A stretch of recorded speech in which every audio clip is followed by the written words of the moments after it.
guys, this is Viren Kumar and welcome back. So, in this video session, we are going to discuss about the BDD Cucumber Framework Part 2. Okay, in the Part 2, I am going to discuss about some basic manual testing concept that is very important to know. If you are going to learn the BDD Cucumber Framework, then you must have the basic knowledge and the idea about the some manual testing concept, and functional testing in the future is one of them. Okay, so what is the functional testing and what are the features that you should know? Let's say you have an applications that is the software web applications, and now you are going to test these web applications. Each and every test application is developed based on some requirements and some functions. So the company is getting the requirements from the customer, and the customer is providing all the software requirements in the documents, and after that a tester will understand this requirement, and he will understand what is the functions of these applications. That means what is the motive of that applications to be developed. uh, that is all the requirements are documented, and as a manual tester they are doing the manual testing how these things are working in the applications. But why we are writing the test cases? Because in the future, if the requirements are more, so no one can remember all the requirements at a shot, or it may happen that the particular tester can leave the organizations, then how he will give the knowledge to the other persons. So if we have all the functional requirements in our hand or documented, then the new person can easily understand.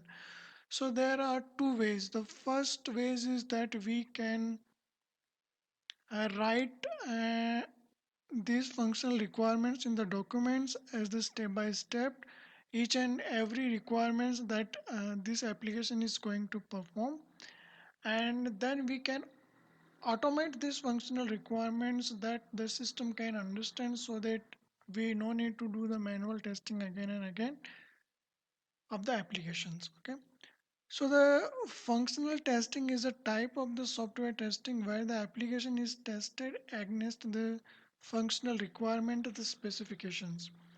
You can see it functional requirements, business logic, business requirement, application specifications, what are the application functions, all things are the same. Okay. Functions and the features. So the feature terms will be used in the BDD Cucumber framework. So you should know what are the features. So features are same as the functions. So functions or the features are tested by the giving input and verifying the output. Okay. Functional testing is normally performed during the level of system testing or the acceptance testing. These are the two type of the testing. These are the type of or part of the functional testing, because this functional testing can be done at the different stages in the software development process.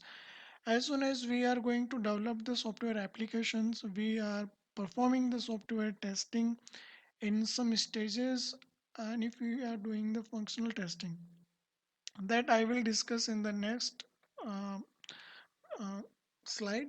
Okay. So to understand the functional testing, I am going to take a demo of the software applications called as the Facebook. Okay.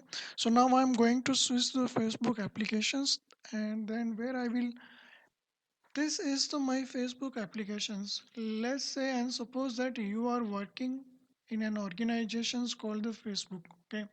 And you have this web applications, and the company want to test these applications, and they will give you some requirements. So they, on this page you can see there are so many functional requirements. The first is verifying the login. The login is also a functional requirements. After entering the user email address and the phone number and the password, the user should able to log into the application. This is the first business requirement. Okay, the second business requirement can be like that forgotten account. If you have forgot your account, then you how you can recover your forgot account. So this is the second business requirement. Third one is that before login to this application, you need to create a new account. So to creating the new account, they have given the one button create new account. This is the one feature create new account. In that feature there could be n number of the scenarios. So let's say I have the one feature create new account. I'm going to click on it. So to create the new account, I have some input data and I need some input data. After that, I can create a new account, or you can say the sign up functionality. Okay. So first is the first name, second name, the mobile number, test a new password, birth date, gender.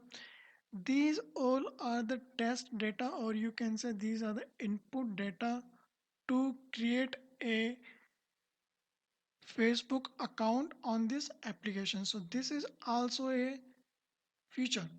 Okay, this is the sign up feature, and the scenario is that users should able to create account successfully. Okay, I know this test scenario can be like verify that all the user errors during the unsuccessful account creation. So let's say that without entering the first name username, I'm just directly clicking on the sign up. So now you can see these are the user errors. So this is another test scenario, but this is related to this sign up feature only. Feature is only one. The sign up feature is only one, but there can be n number of the test scenario. Okay, and each and every test scenario have some test cases. So test cases means they set up the steps and the expected results and the preconditions that I will explain in the next video, including this example only. Here you just understand that sign up is a feature. This is a functional feature that you have to test. To test this functional feature, you need to enter the first name, last name, mobile number, password. Then you click on the sign up and then you will see the successful message. So this is the one functional testing case. Okay. So now, this functional testing involves the following steps. Identify the functions. We have identified the functions like create the new account that the software is expected to perform. So, Facebook is expected to perform the creating of the new account. This is the first and the mandatory functions, and this is a critical function because without creating an account, you cannot log into the applications and you cannot use the feature of that applications. So there are different type of the functional testing. First is the unit testing, then integration testing. We in unit testing we are going to test the one unit of the applications. Integration testing we have integrated the two modules of the applications. Then we are verifying that integration testing. Then the system testing, how the system is behaving after the integration of the modules. Then we are performing the sanity testing before uh, uh, after the build and stability, and then we are performing the smoke testing before with the unstable build the when the first time is the build is coming, the regression testing and the acceptance testing. So there are the different type of the testings of the functional part of the applications. But in the BDD Cucumber framework, basically we are focusing on the acceptance testing after the regression testing. Okay. In Selenium WebDriver, we are focusing on the functional testing, on the regression testing, sanity, and the smoke testing mostly. But in the BDD Cucumber framework, we are going to perform the acceptance testing. That means what are the features and what are the requirement that is accepted by the client or the user of that applications we are going to automate that one only in the BDD Cucumber framework. So this is the basic testing idea with the functional testing and the features with the examples. So we have the one feature. Under this feature, we have the n number of the test scenarios, specifications, test scenarios, and the one test scenario can have the n number of the test cases, and the one test case can have n number of the steps, preconditions, and the expected results. Okay, I hope you like this video of the functional testing. I know you think that it's a basics, but it's really required to understand to work with the VDD Cucumber framework. So thank you very much and keep watching the next video to understand the test case and the test scenarios. Okay.